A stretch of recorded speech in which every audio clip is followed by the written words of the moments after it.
the book was very important to me, to my development.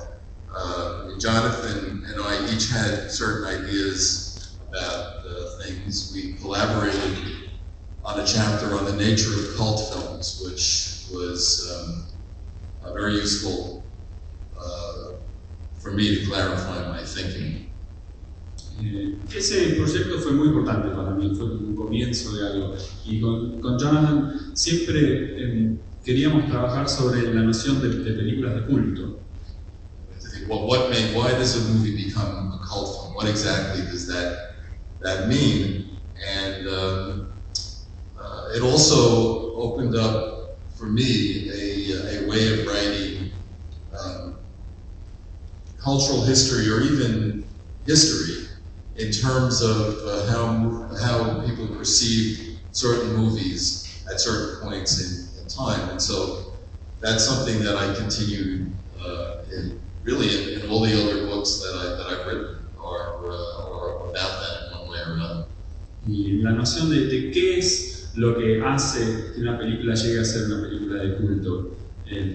De hecho, me pareció interesante como ejercicio de hacer una historia de la cultura y al mismo tiempo dar cuenta de cómo las personas, los públicos interpretan estas películas en el tiempo, en la historia. Y es un poco eso el tema principal que trabajo hasta hoy en día.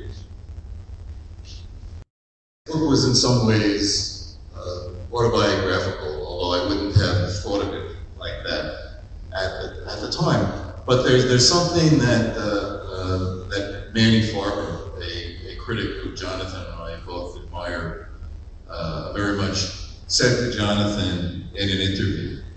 And, sí, el libro es un poco autobiográfico, pero yo nunca quise que sea así. De hecho, Manny Farber, es otro crítico, mencionó en uno de sus libros. Anyway, he was a guy who was born around 1917, and he said to Jonathan, you know, that if you lived through the 30s, he felt like he never got out of it. That it just marked him to have lived through that period. And without being dramatic, I feel that it's the same thing. You can say the same thing about living in the 60s. I think that to have been a teenager, then you don't really get over it. I mean, it just fixes the way that you see the world in a very basic sense. And so my feeling about midnight movies was I was very interested in it as what I thought it was like the continuation of the counterculture by other means. That the 60s was over, and yet there were these groups of people who were trying to keep it going in some ways at the movies.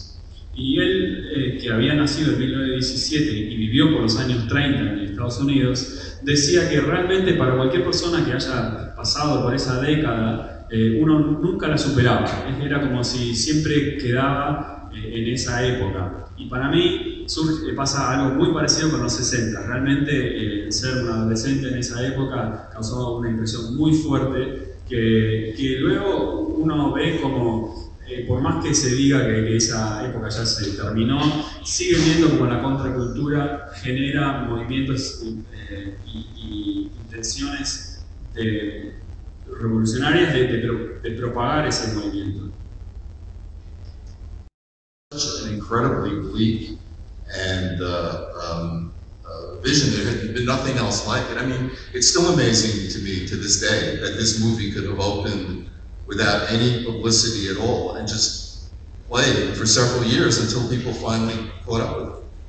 Y esto nos permitió con Jonathan hacer una revisación cronológica de los 60 hasta incluso Eraserhead de David Lynch, que en ese momento fue increíblemente influyente y ver cómo una visión tan parca realmente pueda llegar a ser aceptada y que alguien la pueda proyectar en una sala en ese momento sin ningún tipo de publicidad, hasta que finalmente de a poco fue aceptada por el público, fue algo muy sorprendente.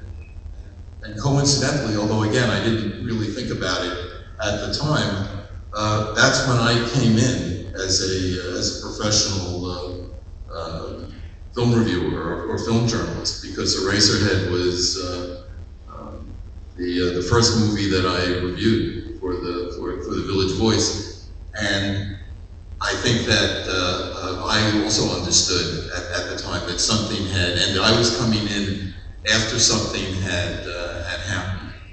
De hecho, eso coincide con el comienzo de mi carrera como crítico profesional. La primera película que hice una crítica, por la cual hice una crítica, fue Eraserhead, el Village Voice, y eso marcó un comienzo de mi trabajo y separó como el final de una era anterior.